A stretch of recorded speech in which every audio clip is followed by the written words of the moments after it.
La ventana abierta, del escritor británico Saki. Mi tía bajará enseguida, señor Nuttall, dijo con mucho aplomo una señorita de 15 años. Mientras tanto, debe hacer lo posible por soportarme.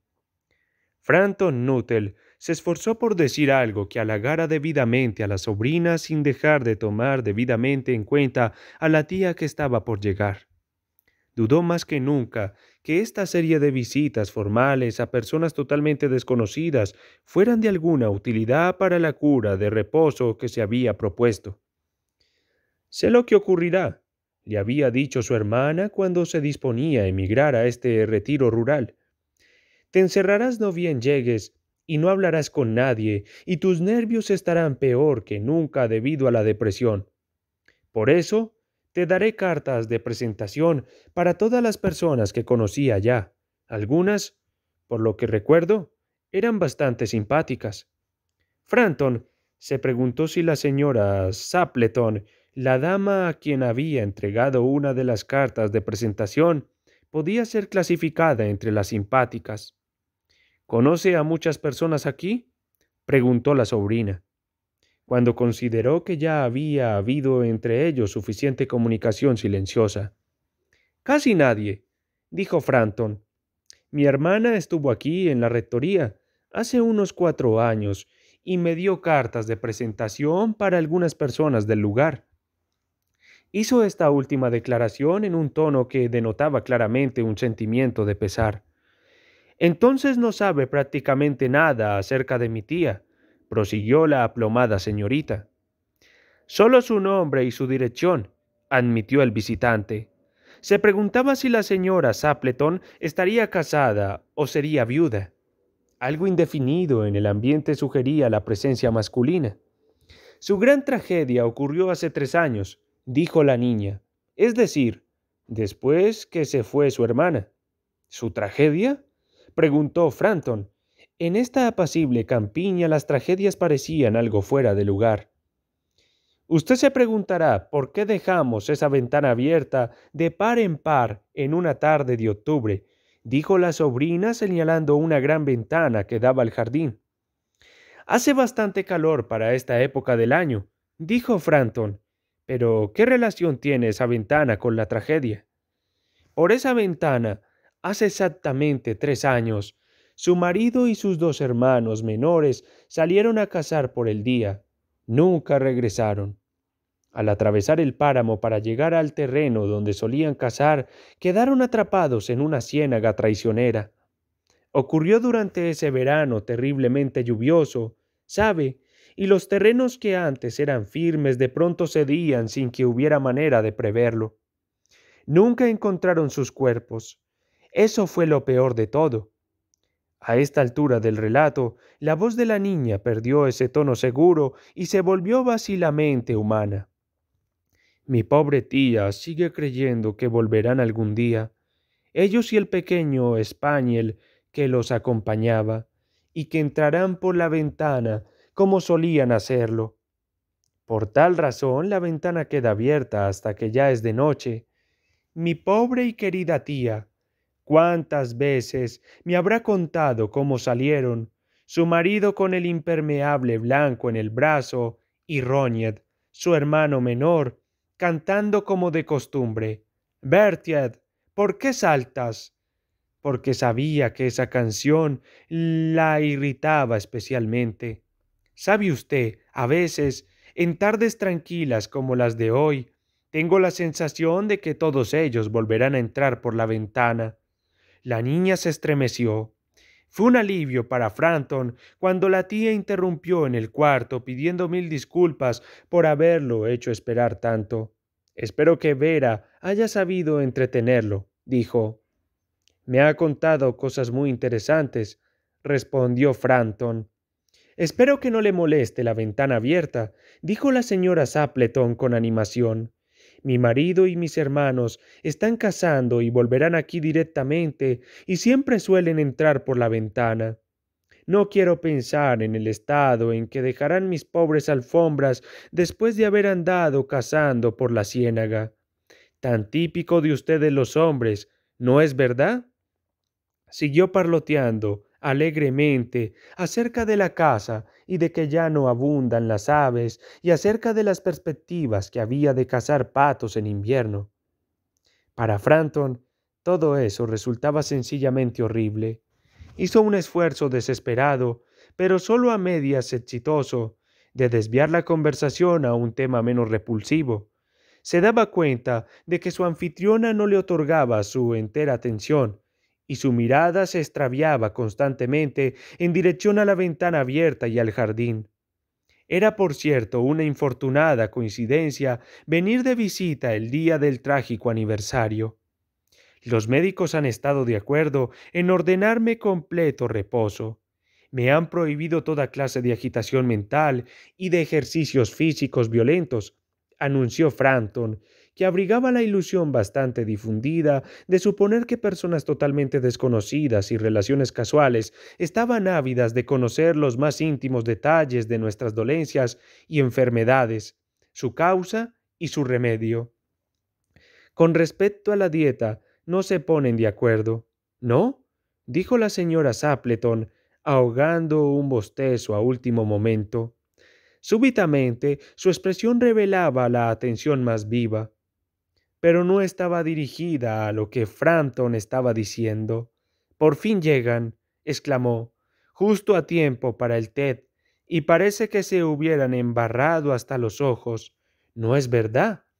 Frampton se estremeció levemente y se volvió hacia la sobrina con una mirada que intentaba comunicar su compasiva comprensión.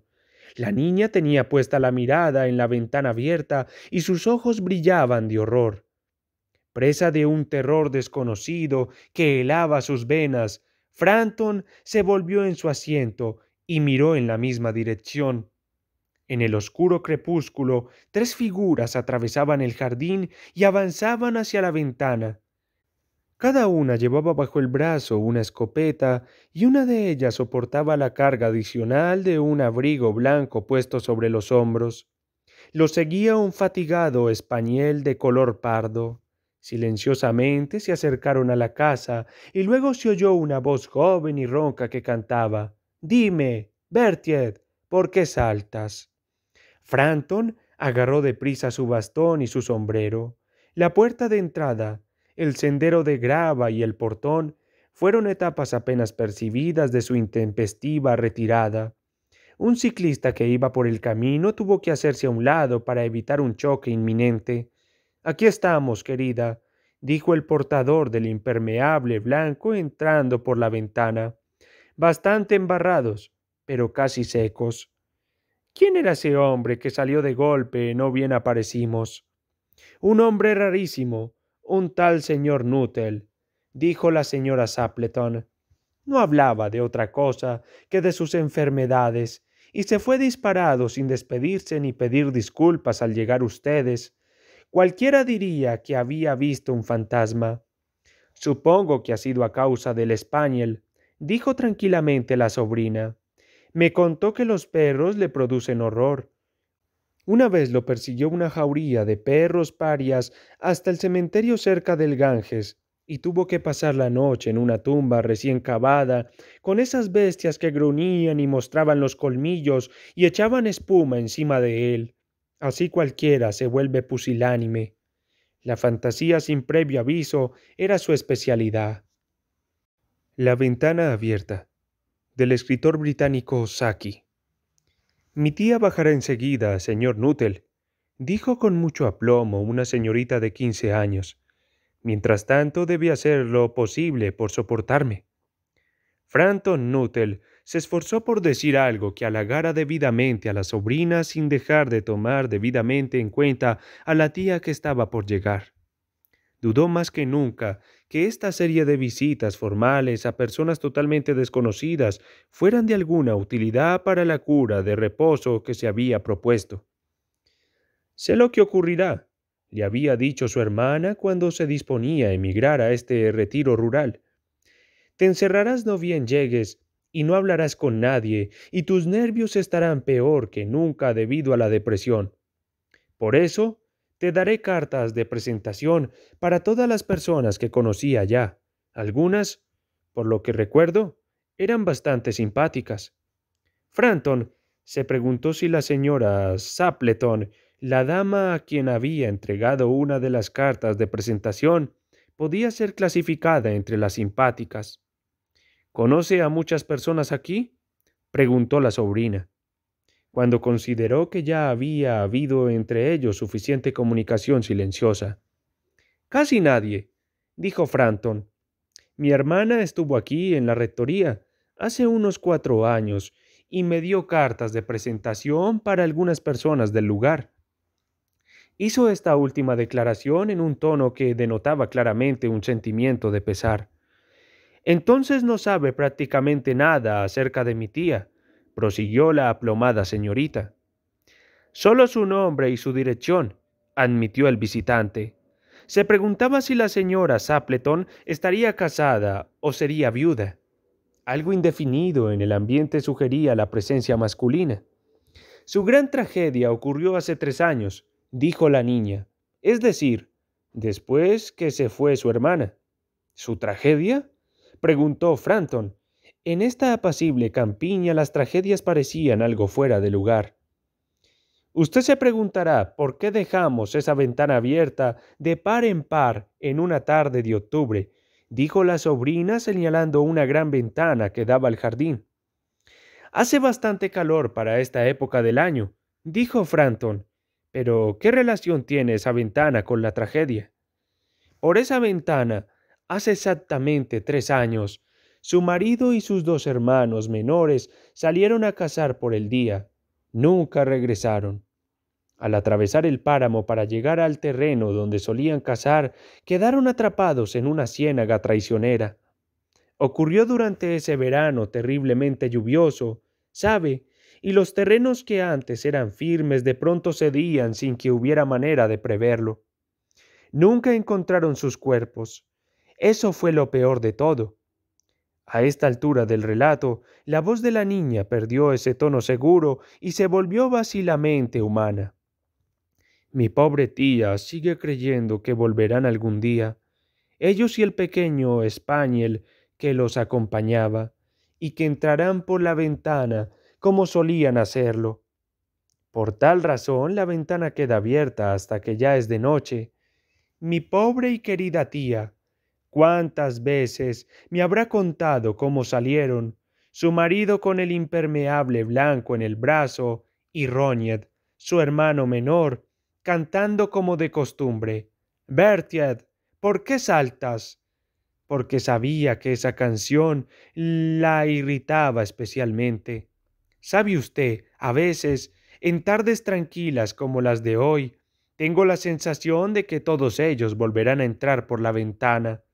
La niña se estremeció. Fue un alivio para Frampton cuando la tía interrumpió en el cuarto pidiendo 1000 disculpas por haberlo hecho esperar tanto. Espero que Vera haya sabido entretenerlo, dijo. Me ha contado cosas muy interesantes, respondió Frampton. Espero que no le moleste la ventana abierta, dijo la señora Sapleton con animación. Mi marido y mis hermanos están cazando y volverán aquí directamente y siempre suelen entrar por la ventana. No quiero pensar en el estado en que dejarán mis pobres alfombras después de haber andado cazando por la ciénaga. Tan típico de ustedes los hombres, ¿no es verdad? Siguió parloteando alegremente acerca de la caza y de que ya no abundan las aves y acerca de las perspectivas que había de cazar patos en invierno. Para Frampton todo eso resultaba sencillamente horrible. Hizo un esfuerzo desesperado, pero solo a medias exitoso, de desviar la conversación a un tema menos repulsivo. Se daba cuenta de que su anfitriona no le otorgaba su entera atención, y su mirada se extraviaba constantemente en dirección a la ventana abierta y al jardín. Era, por cierto, una infortunada coincidencia venir de visita el día del trágico aniversario. Los médicos han estado de acuerdo en ordenarme completo reposo. Me han prohibido toda clase de agitación mental y de ejercicios físicos violentos, anunció Frampton, que abrigaba la ilusión bastante difundida de suponer que personas totalmente desconocidas y relaciones casuales estaban ávidas de conocer los más íntimos detalles de nuestras dolencias y enfermedades, su causa y su remedio. Con respecto a la dieta, no se ponen de acuerdo, ¿no? Dijo la señora Sapleton, ahogando un bostezo a último momento. Súbitamente, su expresión revelaba la atención más viva, pero no estaba dirigida a lo que Frampton estaba diciendo. Por fin llegan, exclamó, justo a tiempo para el té, y parece que se hubieran embarrado hasta los ojos. ¿No es verdad? Frampton se estremeció levemente y se volvió hacia la sobrina con una mirada que intentaba comunicar su compasiva comprensión. La niña tenía puesta la mirada en la ventana abierta y sus ojos brillaban de horror. Presa de un terror desconocido que helaba sus venas, Frampton se volvió en su asiento y miró en la misma dirección. En el oscuro crepúsculo, tres figuras atravesaban el jardín y avanzaban hacia la ventana. Cada una llevaba bajo el brazo una escopeta y una de ellas soportaba la carga adicional de un abrigo blanco puesto sobre los hombros. Lo seguía un fatigado español de color pardo. Silenciosamente se acercaron a la casa y luego se oyó una voz joven y ronca que cantaba: «Dime, Berthier, ¿por qué saltas?». Frampton agarró deprisa su bastón y su sombrero. La puerta de entrada, el sendero de grava y el portón fueron etapas apenas percibidas de su intempestiva retirada. Un ciclista que iba por el camino tuvo que hacerse a un lado para evitar un choque inminente. «Aquí estamos, querida», dijo el portador del impermeable blanco entrando por la ventana. «Bastante embarrados, pero casi secos». «¿Quién era ese hombre que salió de golpe? No bien aparecimos». «Un hombre rarísimo, un tal señor Nuttall», dijo la señora Sapleton. No hablaba de otra cosa que de sus enfermedades, y se fue disparado sin despedirse ni pedir disculpas al llegar ustedes. Cualquiera diría que había visto un fantasma. «Supongo que ha sido a causa del Spaniel», dijo tranquilamente la sobrina. «Me contó que los perros le producen horror. Una vez lo persiguió una jauría de perros parias hasta el cementerio cerca del Ganges, y tuvo que pasar la noche en una tumba recién cavada, con esas bestias que gruñían y mostraban los colmillos y echaban espuma encima de él. Así cualquiera se vuelve pusilánime. La fantasía sin previo aviso era su especialidad.